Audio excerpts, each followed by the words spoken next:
안녕하세요. 뜨는 아침 묵상 이성훈 목사입니다. 여러분 어제 평안히 잘 주무셨나요? 아침은 좀 개운하게 잘 일어나셨는지요? 아침에 일어나실 때 감사하다 하고 일어나시면 좋겠습니다. 저녁에 주무실 때에도 하루를 살게 해주셔서 참 감사하다 하고 주무시면 우리의 누움과 일어섬이 감사로 고백되어지고 그 감사가 또 우리의 삶을 다스려 주실 것이고 채워 주실 것이고 이렇게 선순환되는 그런 삶을 우리가 살 수 있지 않을까 싶습니다. 조금 있으면 연말인데요. 연말이 다가오며 마음이 분주해지잖아요. 분주해질수록 중심을 잘 지켜가는 것이 너무나 중요하다 생각이 듭니다. 무엇으로 중심을 지킬까? 하나님의 말씀이죠. 오늘도 말씀으로 여러분들의 중심을 잘 세우시고 지키시기를 주님의 이름으로 축복합니다. 오늘 함께 나눌 말씀은 창세기 21장 27절에서 31절 말씀입니다. 우리 함께 말씀을 보시겠습니다. 아브라함이 양과 소를 가져다가 아비멜렉에게 주고 두 사람이 서로 언약을 세우니라. 아브라함이 7 암양 새끼를 따로 놓으니 아비멜렉이 아브라함에게 이르되 이 7 암양 새끼를 따로 놓으면 어찌미냐. 아브라함이 이르되 너는 내 손에서 이 암양 새끼 7을 받아 내가 이 우물판 증거를 삼으라 하고 두 사람이 거기서 서로 맹세하였으므로 그곳을 브엘세바라 이름하였더라. 아멘. 수도원에서 일어난 이야기인데요. 수도원 스승님이 제자들을 하루 쫙 불러 모았어요. 그리고 제자들에게 오늘 숙제가 있다. 오늘의 숙제는 바로 이거다 하고는 제자들의 손에 새 한 마리, 살아있는 새 한 마리를 나눠주는 거예요. 새 한 마리씩을 나눠주면서 오늘 해질 때까지 이 새를 아무도 보지 않는 곳에서 죽이고 가져오너라 이야기했습니다. 이제 스승님의 그 숙제를 받아든 제자들이 갈 길을 찾아서 막 떠나갔어요. 어떤 사람은 동굴 속으로, 어떤 사람은 큰 나무 그늘 아래로, 어떤 사람은 처마 밑으로, 어떤 사람은 건물 뒤. 이렇게 각자 자기가 숙제를 받아들고 그 숙제를 해결할 수 있는 곳으로 막 흩어져 갔지요. 그리고 약속된 시간이 되기도 전에 어떤 제자는 빨리 해결했노라고 찾아와서 손을 열고 죽은 새 한 마리를 스승님께 보여주기도 합니다. 그렇게 시간이 흘러가고 모든 제자들은 다 돌아왔는데 딱 한 제자만이 돌아오지 않는 거예요.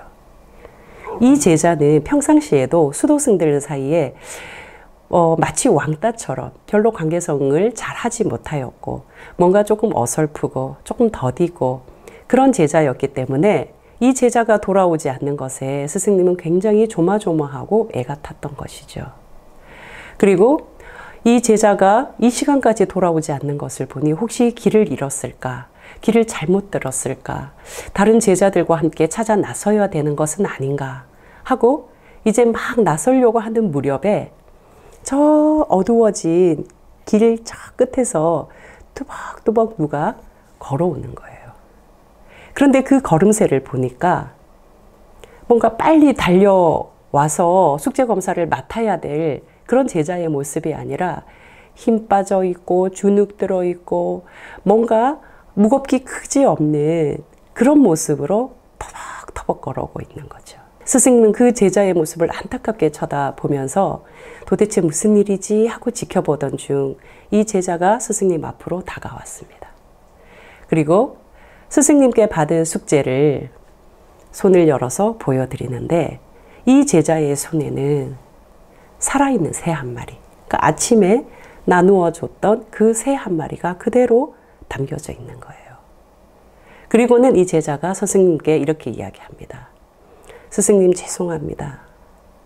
스승님께서 이 새를 아무도 보지 않는 곳에서 죽여서 가지고 오라고 했는데 저는 도무지 어디를 가도 신이 계시지 않는 곳, 그곳을 발견할 수가 없어서 이 새를 죽일 수가 없었습니다. 동굴에 갔더니 그 동굴에도 신의 음성이 들려오는 것 같았고 저 깊은 계곡 속으로 들어가서 큰 나무 그늘 밑에 거기에 내려갔어도 거기에서도 저는 신을 느낄 수가 있었습니다. 어디를 가도 신이 계시지 않는 곳은 없었기에 저는 이 새를 죽일 수가 없었습니다. 그러자 스승님이 모든 제자들을 다 모아놓고 이야기를 합니다. 오늘 내가 그대들께 낸 숙제, 그 숙제를 한 제자는 유일하게 이 제자라고 이야기를 합니다. 오늘은 이방인 아비멜렉에 대해서 함께 묵상해 보려고 합니다. 오늘 본문은 아비멜렉과 아브라함 간의 평화조약이 체결되는 그런 내용인데요.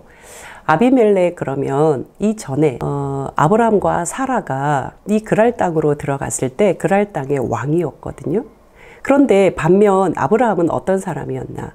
이 그랄 땅에 들어간 낯선 사람, 뜨내기, 나그네, 이방인이었단 말이죠. 아비멜렉은요, 사라가 아브라함의 누이인 것을 확인하고 사라를 취하려고 했던 그런 사람이었어요.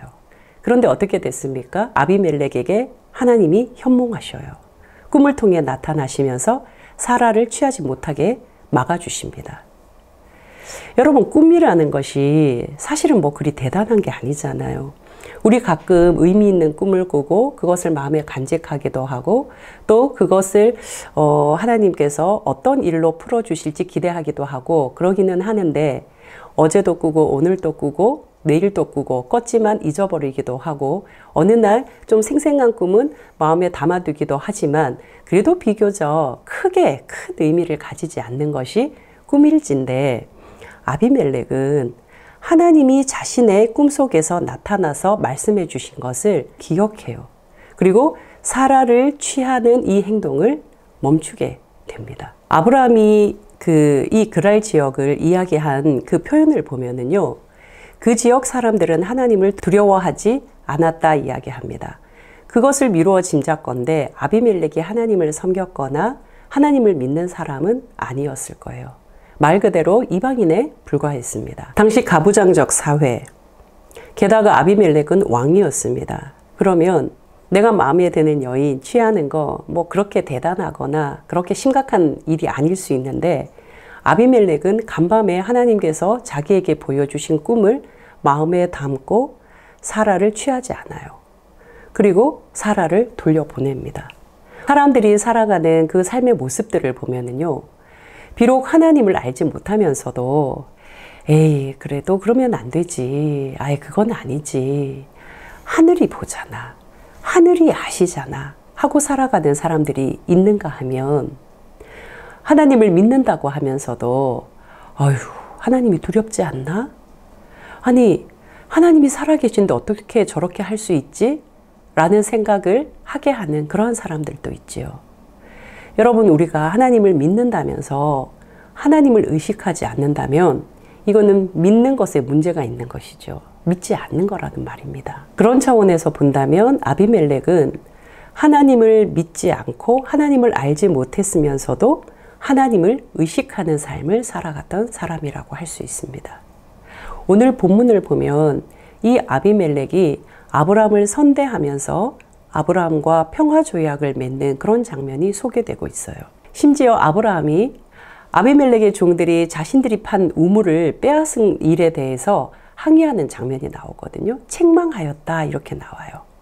심지어 책망까지 하는데도 자신들의 잘못에 대해서 잘 대응하고 처신하는 그런 모습이 나오게 됩니다.